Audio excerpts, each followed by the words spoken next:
Welcome to the Beehive Startups Online Town Hall. My name is Clint Betts. We have an amazing host today.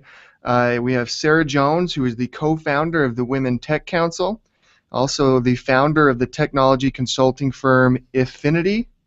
And Sara has more than 15 years of experience as a technology professional and as a social entrepreneur. She's also the VP of Strategic Development for Patent Law Works LLC, a Silicon Valley-based intellectual property law firm. Sara, thank you so much for coming on the show. This is awesome. Thanks, Clint. Glad to be here. We're going to break this up into three different parts, and as people are hopping on and joining the call, let me just explain how this works. You can submit questions to Sara via Twitter. Just use the hashtag #BeehiveTH, and we will ask Sara those questions. If you're watching it through the Google Plus page, you can submit questions via the Q&A app. We're going to talk a little bit. We're going to start this town hall off talking to Sara about business strategy and entrepreneurship. And I guess my first question for you, Sara, is in your experience, what's been the best way to align IP and business strategy? Well, that's a great first question since that's where most of my initial experience came from. So I spent a lot of time working with technology companies of lots of different sizes, and my heart's kind of with startups because I love what they're doing. I love that they think differently and are trying to tackle some new problems that haven't been solved before. So I love the energy of a startup. I also, am very empathetic to the challenges of a startup, right? You're trying to build a product, you're trying to get it out there, get customers, and the last thing you want to have to worry about is this really expensive bill to try to get intellectual property. And so it's hard for entrepreneurs to know, do I file it for patents, trademarks, copyrights? First of all, a lot of them don't even know the difference between a patent, trademark, copyright, and so it can be, kind of a hard thing to tackle. So I guess, the best advice I can say is to find someone who will strategically partner with you that is willing to educate you through that process, because I think, somebody who understands startup, kind of what the goals of a startup are, and some of the practical realities of a startup, and then can align your IP, what they recommend, with your ultimate business strategy. I'm not one of those that thinks you should get a patent on file just to get a patent on file. It just it needs to make sense with what your resources are and where you want to go as a company. So I'd say there's a few things that you should really consider in terms of filing for, let's say, patents right now, starting off. What's your core business? I think startups, entrepreneurs, they want to change the world, and they have like no shortage of ideas. I mean, any entrepreneur, true entrepreneur I know, has no shortage of ideas. So I think that the trick there is to figure out what your core business is, and then to file your patent strategy around your core business. So you're really bolstering up what is core, what's going to really drive revenue, what's going to really create that competitive impact for you and your industry, and to keep it very, very focused. I think if you're very flush with capital, it's a totally different story. I guess I'm speaking more to the startup that's bootstrapping and really trying to be careful of resources. There's other startups that go in, they have lots of great investors, and their investors care about IP, and their investors want them to get patents on file to protect their assets. And so I think it depends on kind of where you're at as a startup, which direction you're going to take. Yeah, so let's talk about patents a little bit more. So patent trolls is something that startups and entrepreneurs, and it's talked about a lot, especially recently. Just these people who have taken out patents and then they just search for a company that just raised a little bit of money and is kind of in that similar space. What is your thoughts on, are we getting a little too out of control with patents? Well, I think so. Patent law is different than other types of law. For example, trademarks. To have a trademark and to keep a trademark, you have to be using a trademark in commerce. Patents don't have that type of restriction. So I do think it's hard for the layman to understand, well, why in the heck should they be able to enforce a patent against me, when they're not even doing the patent? And I think, just kind of understanding fundamentally that they're founded in different constitutional areas, and that, just the legal foundation is different, and that the purpose of protecting a patent versus a trademark is very different. And so there's no requirement in patents to actually be practicing it. And in fact, there's no requirement to have actually built what you've patented. So, if you've got an idea, you can really reduce it down to a very, if you can describe the embodiment that, one of skill in the art would be able to take that description and be able to build what it is that you've invented, then you qualify for a patent without even having built it yourself. Is it right or wrong? I mean, I think we can argue both sides of that question. I mean, if you've truly thought and invented of something that no one else has, constitutionally you have a right to own that intellectual property. So, but I probably side on, I'm probably more one of those that philosophically sides with those that really thinks that you should be a good business citizen, and that if you're doing it just to be malicious or to be opportunistic, I tend to shy away from those types of practices. Right. Let's talk about building strategic partnerships here for a second. How have you managed to generate strategic partnerships in order to build bridges and create valuable relationships? I know this is something that you talk about quite a bit. Why don't you kind of expound upon that whole idea? Well, I think strategic partnerships at its core really influences most of what I do. If I think about, being an intellectual property attorney, I view myself as a strategic partner with my clients. Same with any business endeavor that I've tried to go about. When growing Women Tech Council, it's been a very strategic partnership model. And so I've learned a lot of things over these years on kind of the secrets of building a strategic partnership, because it's, it takes a lot of work. It takes a lot of investment of time, and I think the people that do it best are the ones that really find a win-win out of it. In my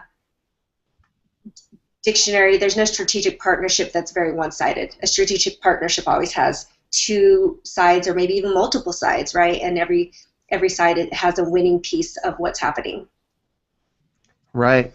Let's talk about, Mark Anthony from Coding Campus actually just threw you a softball question, so let's answer it. Okay. Why is Utah such a great hub for startups? Well, Utah is, yeah, that's something that we have going for us, I think, is we have such amazing talent here. We've got amazing schools, amazing talent, and amazing lifestyle. We've got a great technology history. So even though people focus so much on Silicon Valley, the history and the roots of Utah are amazing, both on the tech side and even on the medical side and engineering side. There's been great science and technology that's been created by Utahns. So we've got a great legacy. I think we have a lot of opportunity, and I think we just have this opportunity to build a great ecosystem here. Awesome. So let's talk about growing that ecosystem and growing talent. It's difficult to find tech talent, and when I say tech talent, I'm not just talking about programmers and developers. I'm also talking about business development and technical sales and that type of stuff. How do we grow the talent base here in Utah?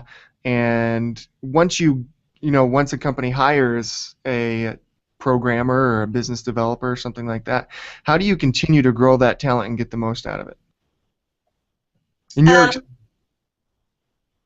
Well, first, I think everybody knows that there's a talent shortage, that there's just not an amazing pipeline, and we can talk more about this a little bit later, but our K-12 system has not adapted well to technology, and so we kind of start off with an immediate shortage from the very beginning, which is kind of a shame.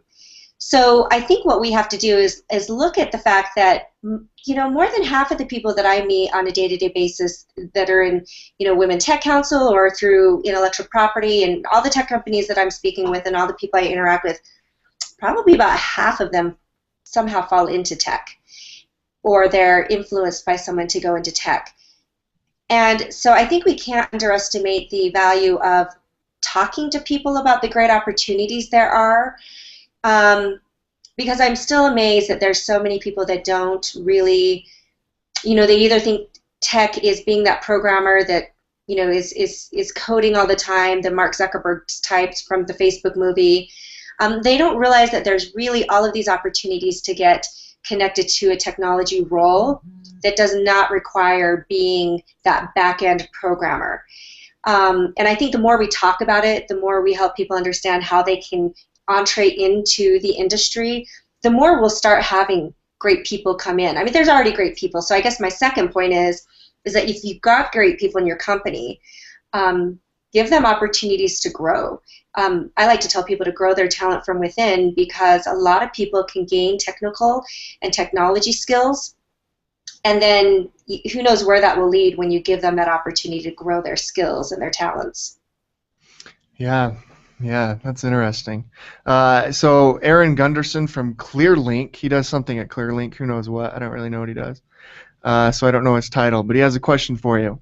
He says, when do you recommend starting a patent for your idea? After a few sales or before you start building? Well, it depends on, so there's this thing called public disclosure, and it's something that a lot of people may or may not be aware of, but most entrepreneurs that I meet with, I try to remind them that you have 1 year from your first public disclosure to file a patent in the U.S. And the U.S. actually has a 1-year grace period. A lot of foreign countries do not. In fact, most foreign countries do not. So if you're looking to extend into foreign countries and want to be able to preserve your foreign rights, then you want to file a patent well before you publicly disclose. Now, most startups are not thinking foreign. They're starting of getting their first 2 or 3 sales. So foreign, patent protection might be the last thing on their mind, and that's totally fine. So for those, entrepreneurs, I really try to make them aware of the public disclosure rule, and that you really want to try at all possible to try to get at least a provisional patent on file before you publicly disclose, or have a non-disclosure agreement in place if you're working with product developers or consultants or whoever you're working with to build out your product. Have something in place that maintains that confidential status so that you don't lose your bar date. Right.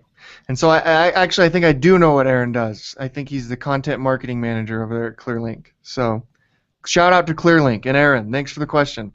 Let's talk about, here I have another question. What more should we be doing to fill the pipeline for generations to come? Let's actually talk about the K through 12 thing now. One of the first stories we wrote about on Beehive Startups was actually when we interviewed you, and you pointed out that the Utah State Board of Education is putting out this pamphlet to, maybe you can explain it better, to children who are to kids that are going into high school right around like 7th or 8th grade, and they have like different tracks they can go into. So they could go into English, or they could go into software development. And on the software development track, it says software development is non-traditional for females, which is just mind-blowing, right? That we're encouraging that message, and we're making that statement to young girls that this is non-traditional for you to do.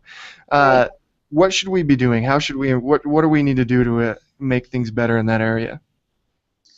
Yeah, so let me just back up just a little bit and Sure. let folks know that I work with career and technical educators, district leaders, and that the career and technical area is where our IT and our programming tracks are taught in our schools. So they hire the people who are responsible for teaching computer science, because they're not coming through the normal educator track. And so that department within our state education office is what's responsible for managing the budget to hire.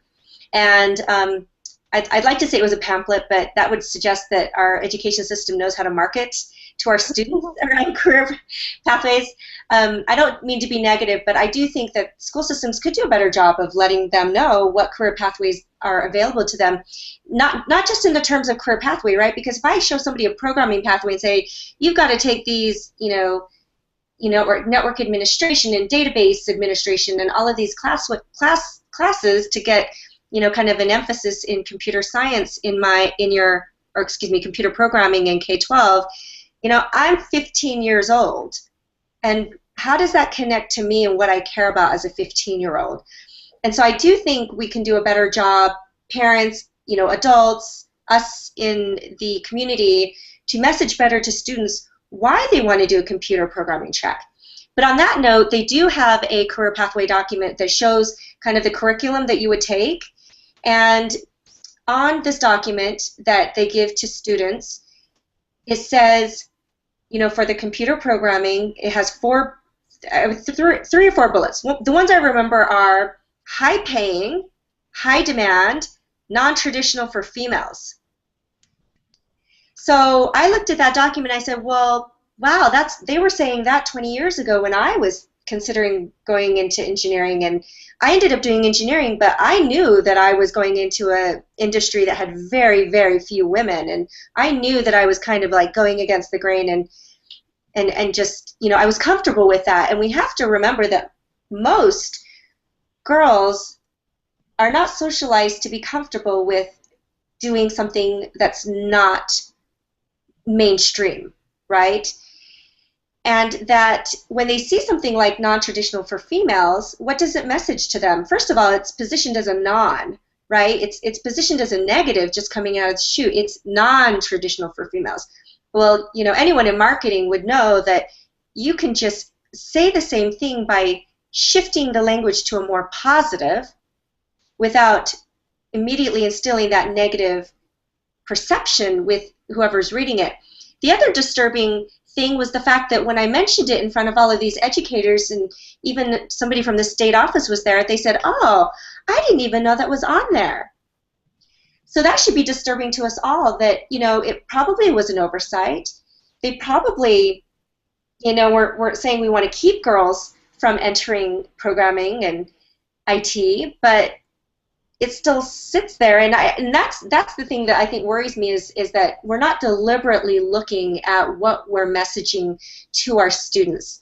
So I mentioned it, and then 6 months later I saw it again, and they had said that they would make a recommendation to the state office to change that, and it was still there, so I put up a stink again, and so I'm very vocal about that, because I think there's a better way to message. What if they said, awesome career pathway for women, great flexibility, great pay, great lifestyle. I mean, if you're a man or woman, who wouldn't want that? I mean, it doesn't matter if you're a girl or boy, right? I think there's a much better way that we can talk to our kids about technology careers and why they should be getting these skills, especially very early on when their brains are much more able, right, to absorb technical information. Right, and I'm pretty sure it's the first bullet point, if I remember right. It's the very first one that either way, and I think you're right. It's hard to argue that the state intentionally is doing that, intentionally discouraging females from entering tech. Most likely they're not. It's probably just a matter of, bureaucracy and just getting lost in there, because it's probably technically true, right, that it's non-traditional for females to enter that. So it is a male-dominated career thing, but it's more of a messaging thing than anything else. You don't want to discourage young girls from wanting to get in there in the first place. So yeah, it's hard. Most likely the state is not intentionally discouraging young women from getting in there. They're just, not paying attention to how that would make a young girl feel who wants to go into technology and software development. And so here we have another question here. Pat Wright asks, what do you think companies/communities can do to help build the startup community in Utah? Well, first of all, there's a pretty vibrant startup community, I have to say, and I've spent a lot of time, a lot of years networking, and I will say this, that the startup community in Utah, I believe, is one of the most welcoming. I haven't ever felt, excuse me, not welcome within the startup community, and that for me, having come up through a lot of male-dominated fields, in engineering and law and areas like that, that was really awesome to see that, here's a great community that's very welcoming. So I shout out to our startup community that it is vibrant, it is growing. I think companies, if you go around to different ones, depending on, I don't want to categorize everyone this way, but I do think there's a lack of encouraging people to get out and to network with people outside of your company. And unless you've had somebody that's mentored you on how to network, it's hard to say, well, I'm going to, step outside my comfort zone and go join a developer group or go join, a startup group or go participate. And I think that companies don't need to be afraid of people networking. I think sometimes there's a fear of saying, oh gosh, we might lose this person. But I think people just need to get involved and come out and be a part of it and participate and realize that there's a lot of energy and that there's great ideas, and that those ideas they can actually take back into their own businesses. So if I'm a company and I want my people being the type that are problem solvers and solution solvers and talking with other people that are trying to solve problems, I benefit because these people are really collaborating and really getting some other ideas from other areas of the industry. So I think generally, participate in building the community. Secondly, be supportive of those who are building startups. It's really hard. And I have to say, when I did my startup, I was so appreciative of the people who gave their time, who would sit down and let me talk to them for an hour, who would let me just pick their brains or, bounce ideas off of. Open up opportunities, make introductions, and that's something that anyone can do, whether you're in startup community or not. You can be very generous with your introductions, and we all know that good karma comes back in spades, and so that's one way that we can definitely be part of the startup community here. Another thing we can do is talk positive about our startup communities and talk positive about Utah. It's a great place. It's got a great ecosystem for small businesses, and with the economy we had very low we had unemployment rates, and so we have a really thriving community here. So that's something that we should be talking about, and maybe not focusing on some of the negative things that people tend to talk about when it comes to Utah, and just really encourage people outside of Utah to also look at Utah in terms of investing, in terms of growing their companies here and giving back and helping to grow the economy here. Right. I just want to let everybody know you can submit a question to Sara using the hashtag BeehiveTH on Twitter, or you can use the Q&A app here on the Google Plus page, and we'll have her answer those questions. We've spoken about it a little bit, Sara, but I want to talk a little bit more detail about women in tech. And I first want to focus on what we're doing right. What are some of the areas in women in tech here in Utah that's going right? Well, I started Women Tech Council about 8 years ago, and I think the sense back then was that there weren't any tech women in Utah, and I'm saying that to be extreme. But I remember having some of our first events and getting all of these women in tech in a room, and even men in tech who were supportive and our allies, and everybody was so surprised to see so much great talent in Utah. And so over the years, it's been really rewarding to see more and more talent. We still have a ways to go in terms of reaching all the women in tech in Utah, and every year I meet 20 to 25 new women in tech, and these are even senior level women. So these are executives in tech companies here that I get to know, get acquainted with, and I just think, wow, more people need to know about you. So I think that's something we're doing right. We're creating much more visibility for women in tech so that people really can't say anymore, that there's not a tech career opportunities for women in Utah. There are amazing, executives that are able to have great careers and live in Utah here, and that's been super rewarding to see. At our events, we get 20 to 40% men. So something that we are doing right is that the men are engaging, and they want to support. They realize that women are influencers, and they want to know more of those women and get to know them and understand how can their backgrounds and where are the collaboration points. So that's been really great to see. At events, I just kind of keep an eye on how many women are coming out. It's just kind of something that I look for, just because I have that lens a little bit. Our startup events, don't get as many women as I'd like. And I think, but we are getting more women. So, for example, Startup Weekend Provo had 9% women. Open West Developer Conference had 9% women. That's actually fantastic. Higher percentages than we've ever seen. So those are all things that we're doing right. We've got a lot of girls' tech conferences that are going on as well. Cody Henriksen at Canyon School District does a great girls' coding camp every summer. So plug for him. He's amazing. Get your daughter signed up for that. Um, so I think there's just a lot of good energy. I think people are willing to talk about it more and not be as defensive. And I really like that there's a lot.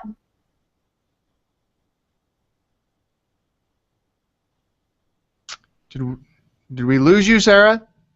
I think we may have lost Sara here. Let's see if we can get her back. One sec.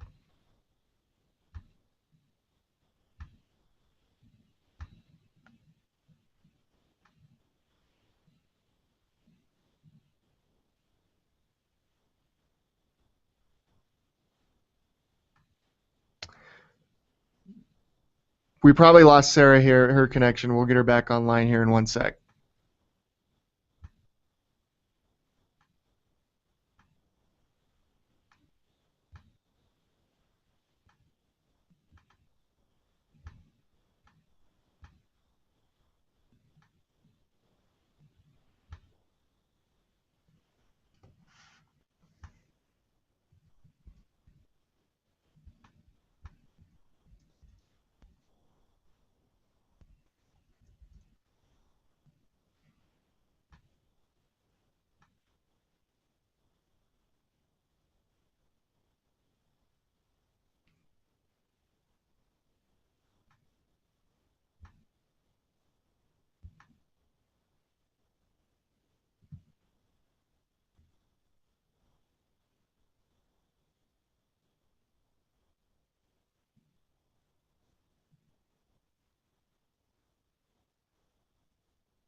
So Sara's having technical difficulties.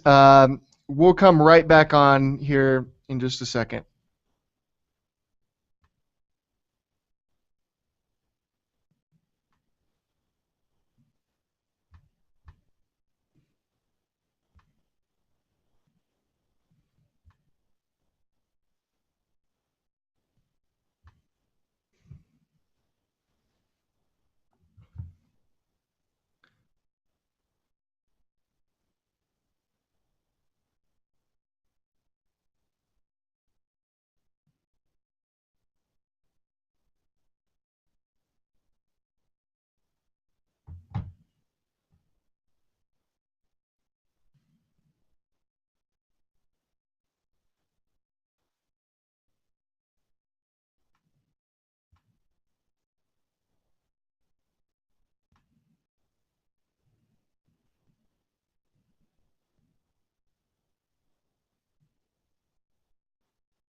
You know what? I think we will come back live here in just a second.